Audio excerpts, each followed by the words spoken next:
Hey everyone, I'm Laura and welcome to Book Bubbler.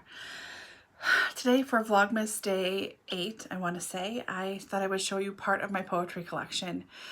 Poetry is something that I kind of come and go with, but it's always been something I come back to like a very slow boomerang. I'll get really into poetry for 6 or 7 months and then I won't read it for a couple of years and then get back into it again. But I was trying to think of something to show you that would be a little bit different, that wouldn't be just a tag or something else, because I know I have plenty of those coming up too, but I thought I would show you my poetry collection. So I have this stack here. It's just underneath my eyeline. I don't know why I'm saying this. It's been a day. So I'll do at least one more part, if not two, for all my poetry books. Some of them are family copies that I have inherited from my grandparents or whomever. Some of them are new I've purchased myself. And first up is a new one. I've not even really opened this. It's The Four Seasons. It's a collection of poetry from all over the world. These are put out by Everyman Classic Libraries, and I really enjoy these little collections. I've read parts of, was it the Halloween one? And is there a flower collection or something for spring? Like that's published on its own. I've read through most of those, but have not gotten to this one yet. I should do, as it's winter practically. I've got Yale Shakespeare here. Oh, the Sonnets. This copy is from 1961. So I have read the Sonnets. I've listened to all of them for sure. There's a really great collection that's an Audible, and there's a lot of really lovely, mostly British actors that read it. I recommend that. If you can find it, if it's still there. Lots of stuff that I really enjoyed from even like 10, 15 years ago is now gone from Audible, but that's a separate thing. But I have certainly read quite a few of these before. I don't know if I've actually read them, just listened to them, but no matter. Can't go wrong with a bit of Shakespeare. Then I have this NYRB edition of Drum Taps by Walt Whitman. I know I've read Whitman, but I couldn't pull anything out. He was a bit of an oddball and a weirdo, which as an oddball and weirdo myself, I kind of like. And I'm not sure why I purchased this exactly. It may have been during my NYRB phase where I had like 2 or 3 small hauls of their stuff and I just kind of lost my mind and then have not been back to purchase anything from them since then. I don't know if that was it or if there was some other reason why I purchased Drum Taps, but I have it. Then I have this really beautiful leather edition with red foiling of Selected Poems of Emily Dickinson. I've given this as a gift a couple of times to friends of mine who really like Emily. I like Emily as well. So I have read this, but not this actual physical copy because I gave the one I read away. Just beautiful, lovely, gold foiled edging. I mean, yeah, really lovely gift copy. Another Emily Dickinson. This is Envelope Poems. I bought this as a gift for a friend, another friend the one who I gave a copy of this to, and she already owned it, so I had to keep it myself. Oh, what a dreary thing. I just was so upset about it. I really should get to reading this though. So what I like about this one in particular is that it's, less known poems, a lot of them, lesser known poems. So you see the original, what she wrote on the left, and then on the right, it's written out, so you can see exactly what she wrote where, in case you can't read her handwriting. So that's lovely. Maybe I'll read this tonight.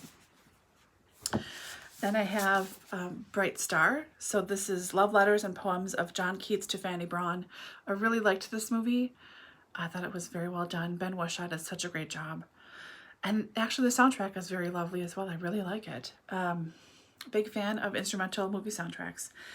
So I have not read this. I think I was too heartbroken after watching the movie to actually read it, but it's here. And then I see underneath it, I have more Keats, Complete Poems and Selected Letters. This is a Modern Library Classics edition. And I remember watching the movie and coming home from the theater and wanting to read his poetry immediately, and I didn't have any. I was so upset at myself.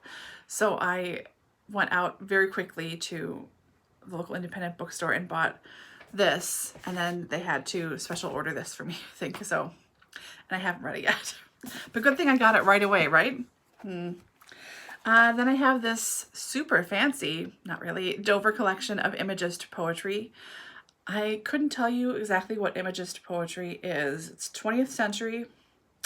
See, a radical poetic movement that extended the frontiers of English literature by following a strict set of principles, including direct treatment of the subject, minimal use of adjectives, precision of language, and the development of an individual rhythmic style.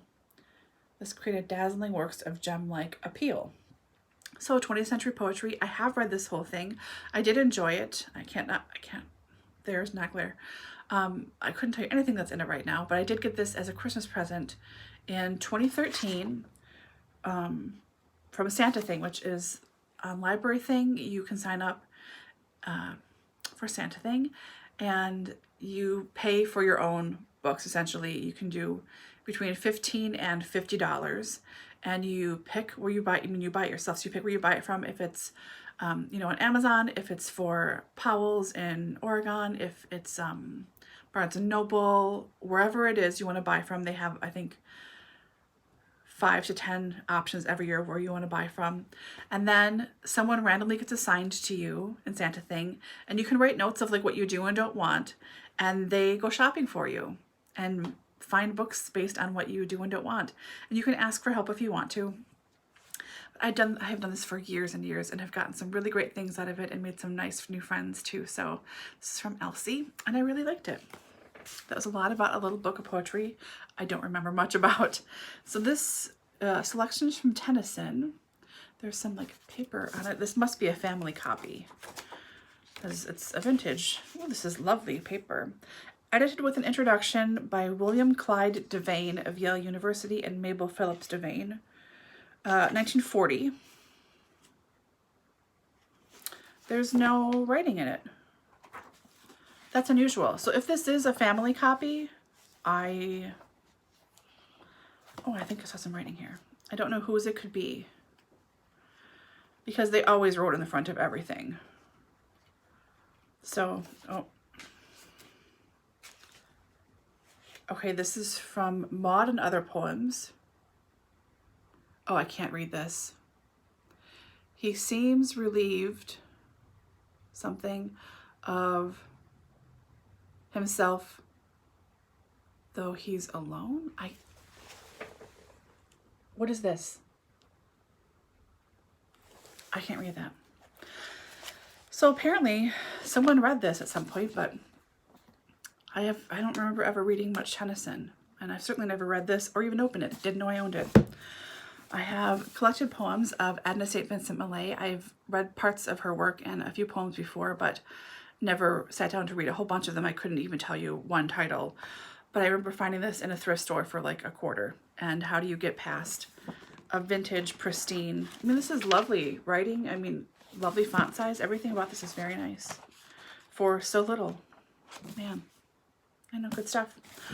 Okay, this one I got from LibraryThing. This was an advanced reader's copy. It's Water at the Roots, Poems and Insights of a Visionary Farmer by and about Philip Britz. So, Philip Britz, a farmer, poet, activist, pastor, and mystic. Britz has been called a British Wendell Berry. His story is no romantic agrarian elegy, but a life lived in the thick of history. As his country plunged headlong into World War II, he joined an international pacifist community, the Bruderhof, and was soon forced to leave Europe for South America. And then there's more. So this was, I enjoyed it. It felt a little uneven to me. So I didn't quite love a lot of his poetry. Some stuff was really beautiful and I did really enjoy it. Some stuff felt very pointed, like he was really shoving the point home. And like, okay, dude, like I get it. You don't have to jam it down my throat. The parts that felt uneven to me were the parts in between about his life. So it's a biography of his life, but it's either needed to be a lot more and have more information or have less information. Like some parts had tons of stuff, like when he first got down to South America and he was like finding the land and setting up the camp and talking to people about coming to live there with him. Like that was really well fleshed out, but the rest of his life was really just, I don't know, it felt off somehow. So I'm hanging on to this. At some point I might get rid of it, I don't know. But it was interesting to find about somebody that I hadn't heard of before. I've heard of the Bruderhof, but not him specifically, so that was interesting. Then I have Billy Collins, Aimless Love, New and Selected Poems. I don't think I've read anything in here yet, but I do enjoy his work very much. I wish I knew why I bought things sometimes. Not that I regret any purchase, but you know what I mean. And then I have 4 by Mary Oliver, one of my favorite poets. Why I Wake Early. I really loved this collection. Just, I don't know, really, really felt this collection. Blue Pastures, I've read parts of this, but not the whole thing all the way through, so I should catch up there. And then I saw this in my independent bookstore, and I remember going, and then just buying them right away. I just like grabbed them and walked to check out. My friend was like, what's wrong with you? I'm like, oh, I need these. So it's New and Selected Poems, volumes 1 and 2 by Mary. I have not read anything in these, but it doesn't matter. They're here. They're just waiting for me to get to them. Mary doesn't mind. So that, and then I'm currently reading this and really loving it, and I don't want to rush it. So if I don't finish this by the end of the year, that's fine with me. But I am reading Hey Bert by our very own Bobby. Bert Pastori of Pastori Time. So when I heard he published this, I just went and bought a copy immediately. Like, no questions asked. I was like, oh yeah, I'll just get this. And then I kind of went up and down the TBR list, and you might have seen this in TBRs actually from this past year, and I just kind of it never felt quite right. It did when I was talking about it, but then I picked it up and went, not quite yet. So I'm reading this now, and I'm not very far in, but it's lovely. I'm really taking my time, and I just appreciate the images that are there, and some of these emotions are so heartfelt and honest that they make me tear up, and it's really, really lovely. So buy this for yourself for Christmas, buy this for friends for Christmas. If I was buying for more of my friends for Christmas this year, most of us are not doing Christmas gifts, which is I'm very happy with. But they'll be getting a copy of this for their birthdays or for Christmas next year for sure. So highly recommend, even though I'm not that far in. So that's the first part of my poetry collection. I hope you guys found this interesting. Have you read any of these?